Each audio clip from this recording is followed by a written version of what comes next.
Assalamualaikum warahmatullahi wabarakatuh. Perkenalkan, nama saya Faizatul Aisyah dengan NRP 3120500035 dari kelas 2 D3 ITB.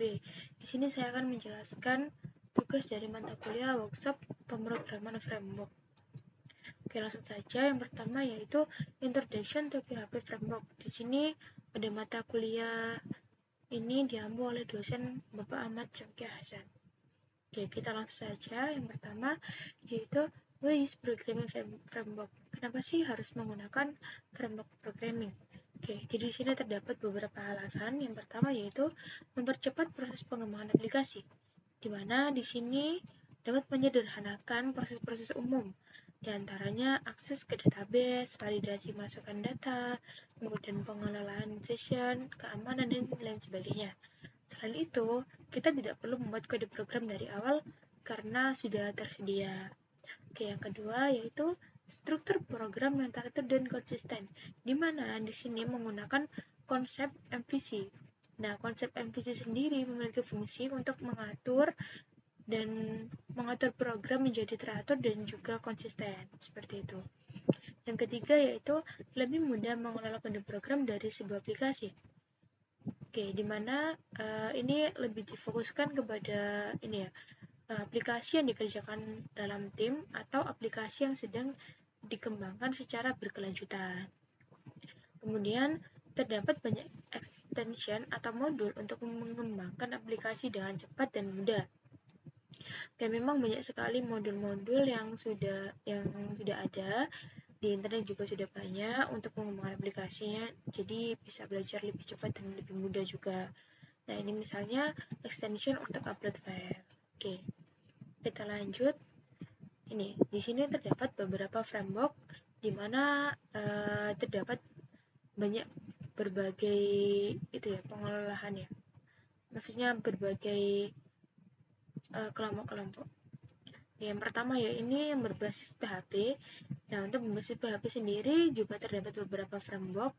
Yang pertama itu ada Coordinator, kemudian Laravel, kemudian Y2, selanjutnya Falcon, dan juga Zen.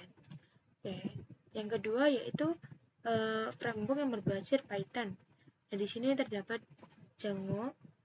Ini fokus ke full stack-nya. Kemudian ada Pyramid, ini juga fokus ke full stack.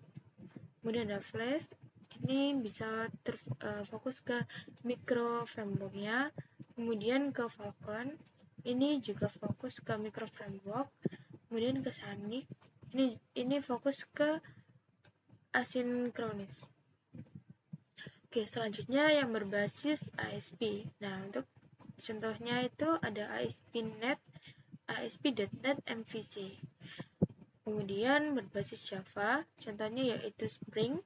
Kemudian ada yang berbasis JavaScript, contohnya yaitu AngularJS, dan di sini terfokus ke client side. Kemudian ada Node.js, ini fokusnya ke server side. Kemudian ada Mature.js, ini fokus ke full stack. Kemudian ada Vue.js, ini fokus ke client side. Ada React.js, ini juga fokus ke client side. Selanjutnya berbasis Ruby ya. Dan ini contohnya itu Ruby on Rails. Oke, di sini kita akan membahas framework dari Y2. Oke, kita akan membahas dari framework Y2 yang berbasis PHP. Oke, lanjut saja. Kita langsung lanjut ya. Oke, di sini apa itu Y2? Oke, karena di sini kenapa sih Y2? Karena ini sudah dikembangkan lagi, awalnya itu Y, kemudian sekarang sudah berubah menjadi Y2. Oke, jadi Y2 itu apa sih? Nah, di sini kita bisa mengakses Y itu di sini, yaitu di https www.yframework.com. Nanti bisa pilih langsung yang Y2. Oke, jadi Y sendiri yaitu PHP framework yang berperforma tinggi untuk mengembangkan aplikasi web berskala besar dan juga cepat. Oke, kemudian dengan adanya Y2 ini memungkinkan sebuah proses pengembangan aplikasi web menjadi jauh lebih cepat. Kemudian YI sendiri dapat digunakan untuk mengembangkan segala macam jenis aplikasi web. Contohnya yaitu portals, forums, content management system atau CMS, e-commerce, sistem, dan juga lain sebagainya. Oke, di sini nama YI itu singkatan dari Yes It Is. Di sini terdapat Is it fast? It is score? It is professional? It's ready for my next project? Yes, it is. Maksudnya yaitu apakah ini cepat? Apakah ini aman? Apakah ini profesional? Apakah ini tempat untuk project saya yang berikutnya? Dan jawabannya yes, it is. Oke, kita lanjut ke fitur-fitur dari Y. Di sini terdapat banyak fitur yang ada di Y. Nah, ini yang pertama yaitu predefined scheme for the user table. Di sini sudah ada skema untuk tabel user, jadi sudah tersedia untuk tabel usernya, jadi kita tidak perlu membuat ulang. Kemudian user login and registration form, jadi ini sudah tersedia untuk user login dan juga registrasinya. Kemudian yang ketiga yaitu ada forgot password functionality. Di sini fungsi untuk lupa password itu juga sudah disediakan di Y2 ini, di platformnya sudah ada. Yang keempat ada separate front-end dan back-end domains. Nah, di sini kita bisa memiliki aplikasi di mana terdapat front-end dan juga back-end-nya yang secara langsung. Jadi sudah ada juga, sudah disediakan juga. Yang kelima, ini automatic code generate for models, controller, and viewers. Nah, di sini mempunyai tools, di mana I ini mempunyai tools yang namanya toolsnya itu G, yang dapat mengenerate models, terus controller, dan juga viewers. Oke. Nah, untuk viewers sendiri ini sangat membantu, di mana untuk mempercepat proses dari pembuatan format dari kode menjadi lebih teratur juga. Kemudian ini built-in integration with Twitter Bootstrap and Mobile First Design. Jadi di sini sudah integration dengan Twitter Bootstrap dan juga Mobile First Design. Yang ketujuh di sini robust widgets and helper for data presentation, di mana sudah menyiapkan banyak widgets dan juga helper untuk data presentation. Jadi jika ingin mengatur data itu tidak perlu mengatur manual untuk datanya, karena sudah tersedia di dalam konsep widgetsnya. Dan di sini masih banyak lagi fitur-fitur dari. Oke, kemudian kita lanjut ke model view controller atau MVC. Oke, di sini ini merupakan framework yang menggunakan konsep MVC, sama seperti tadi yang awal-awal, bahwa di sini ini merupakan framework yang menggunakan konsep MVC. Oke, kemudian model mempresentasikan data beserta aturan-aturan lainnya. Di sini sudah bisa dipresentasikan juga datanya dan juga aturan-aturannya juga sudah ada.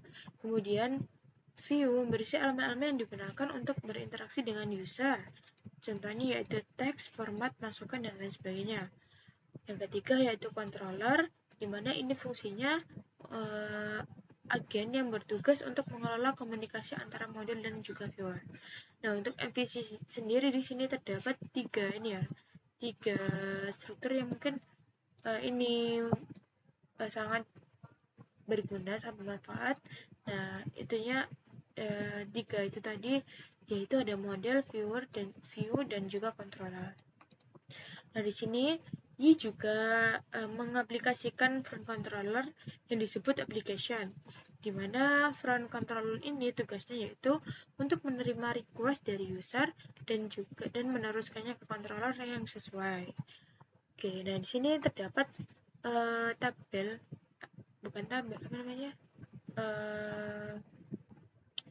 cara pengaplikasian dari konsep dasar dari MVC. Yang pertama, Nah, request dari klien itu akan masuk ke indeks PHP. Jadi nanti akan masuk ke indeks PHP terlebih dahulu untuk request dari kliennya. Kemudian meng-create objek di sini di application-nya. Nah, misal kalau dibutuhkan nanti akan mereload beberapa komponen.